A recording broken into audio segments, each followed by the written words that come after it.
And the opportunity after opportunity after opportunity that I've given you and probation have given you, at some point we kind of start taking it personal that you're just saying, screw y'all, I don't have to do anything.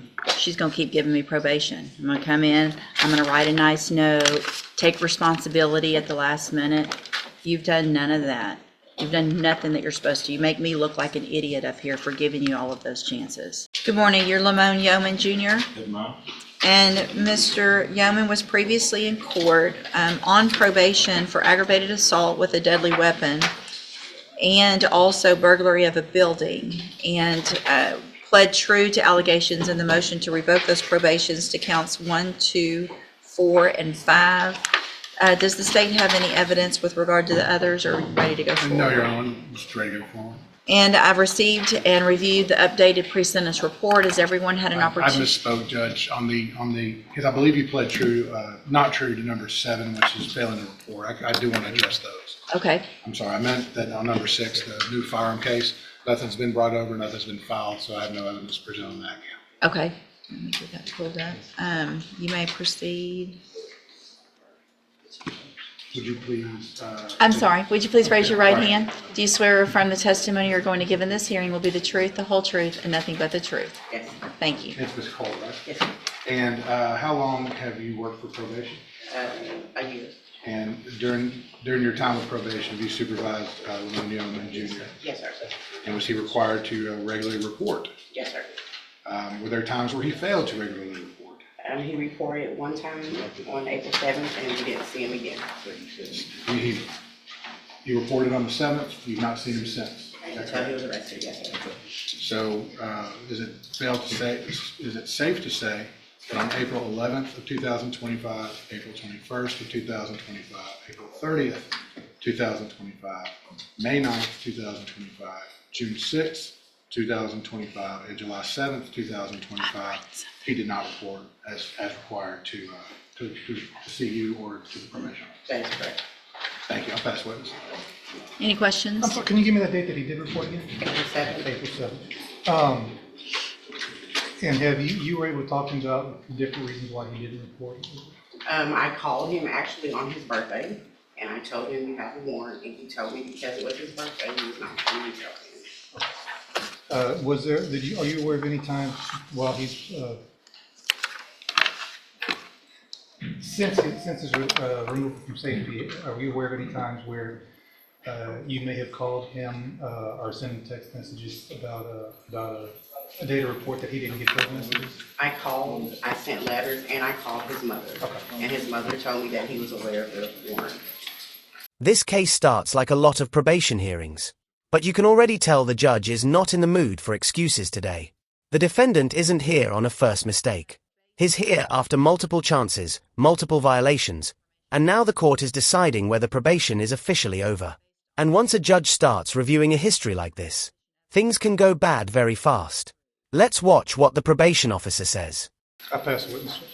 Another question for purposes of proving up count number 7, Your Honor. Okay.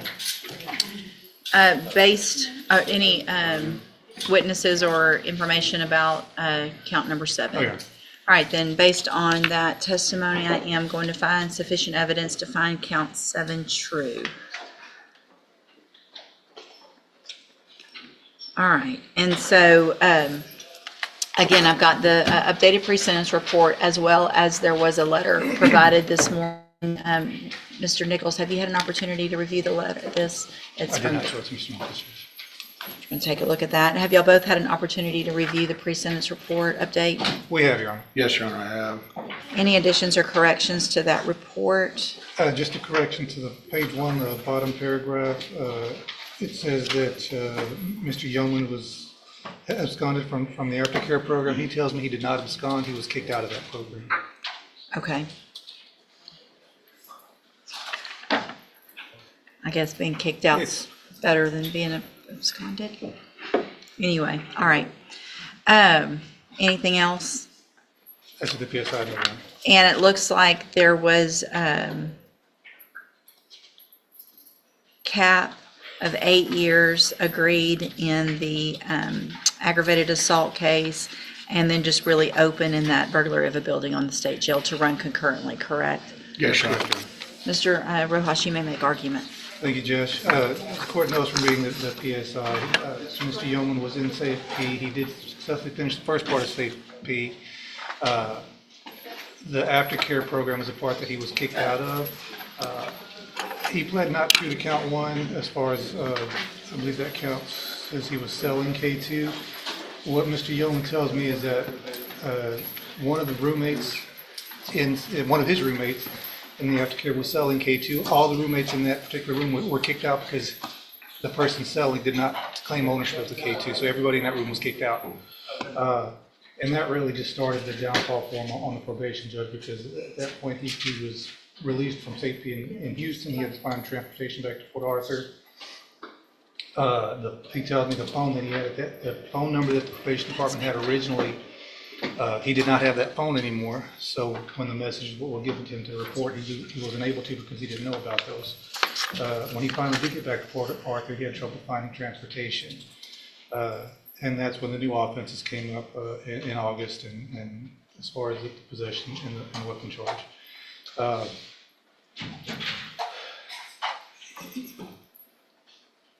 That testimony right there is exactly what hurts someone the most in a probation case.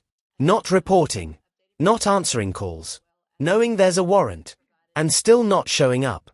Judges usually have patience for mistakes, but they don't have patience for people who disappear. And now the defense has to try to explain all of this. Let's hear what they say. According to, if his story is to be believed, that he was not selling K2 and everybody in the room got kicked out. There's not much for you to argue here today, is there? You haven't given your attorney anything to argue for you. I don't want to say that it's not his fault, but really, if he truly was not selling the K2, he would still have been able to finish that safety program. And that's what he's asking to give the opportunity to do this morning, is finish that aftercare program, possibly even due to those new offenses, one of them being weapon, maybe even consider sending him to ISF Cognitive to help him make better decisions. And if you had more questions about what happened at safety, Mr. Young is willing to talk about those. So there was an ISF, okay, there have been 7 administrative hearings, 7. There have been, on the first case, the aggravated assault case, this is the 3rd motion to revoke probation. The first motion was filed literally, what appears to be a week or 2 after got on probation, given another opportunity. Then, did he go to ISF? Can't tell. Anyway, regardless. Then we get a new case of, while you're on probation for aggravated assault with a deadly weapon, you obviously aren't doing what you're supposed to. You get some jail sanction where you spend 5 weekends in jail. Then you decide to go commit another felony of burglary of a building. You come back in here. We all agree somehow for you to stay on probation for the first felony, give you another probation for the second, and then we're here again. You can hear the defense trying to build a story here. Transportation problems, wrong roommates, kicked out of the program, phone issues. Sometimes those things are real. But when a judge sees violation after violation, it starts to sound less like bad luck and more like a pattern. And the judge is about to go through that pattern one step at a time. This is where the tone of the hearing changes. I sent you to Safe P, and not only did you get kicked out of Safe P, whether it was your fault or not, you also have been arrested now for 3 new offenses. Is that right? 3? 2. 2. Sorry, 2 new offenses. Mr. Nichols? Judge, I'd urge the full extent of the cap that was agreed upon. Even without the problems in safety, the fact that he simply has not participated in his probation for the last several months or most of the last year, that he's been given multiple chances And if you go back to his original PSI from 2019, from the 2019 offense, the Agasol, he downplays what he did. And he's never taken responsibility really for what he does. And I think the recommendations of the probation are correct in that he just refuses to grow up, refuses to take responsibility for his actions. So I think the 8 years is appropriate, Your Honor. That right there is the moment you know probation is almost over. When the judge starts listing chances, hearings, sanctions, and new crimes, it means the court feels like nothing worked. Probation only works when the judge believes the person is trying. And right now, you can hear the judge starting to take it personally. I think you're lucky that Mr. Rojas got you a cap of 8 years, honestly. Because what you're on probation for is a second-degree felony, the first one. And the opportunity after opportunity after opportunity that I've given you and probation have given you, at some point we kind of start taking it personal that you're just saying, screw y'all, I don't have to do anything. She's going to keep giving me probation. I'm going to come in, I'm going to write a nice note, take responsibility at the last minute. You've done none of that. You've done nothing that you're supposed to. You make me look like an idiot up here for giving you all of those chances. I'm going to find in cause number 19-32846 that you entered your pleas of true to counts 1, 2, 4, and 5 freely and voluntarily. Find those counts true. Also find count 7 true. Find sufficient evidence to find you guilty, and at this time find you guilty of, which one is that? Aggravated assault with a deadly weapon. Sentence you to a term of 8 years in the Institutional Division of the Texas Department of Corrections.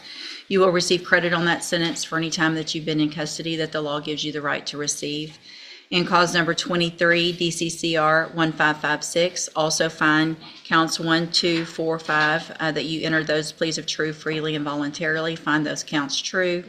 Find count 7 true. Find sufficient evidence to find you guilty, and at this time find you guilty of burglary of a building. Sentence you in accordance with your that agreement to a term of 2 years in the state jail prison. You will also receive credit on that sentence for any time that you've been in custody that the law gives you the right to receive. In each of these cases, they'll run concurrently, which means together at the same time. At this point, the prosecutor wants the full sentence. The judge sounds frustrated, and the defendant has already used up almost every chance he had. This next part is the moment everything becomes final. Listen carefully to what the judge says here, because this is one of those speeches where you can hear the disappointment and the anger at the same time. I'm handing you the trial court certifications that shows that these were agreements that I followed, and so you've waived your right to appeal. I also handed you a written admonishment regarding your ineligibility to possess a firearm or ammunition. Because of those judgments entered against you, you're ineligible under Texas law to possess a firearm or ammunition.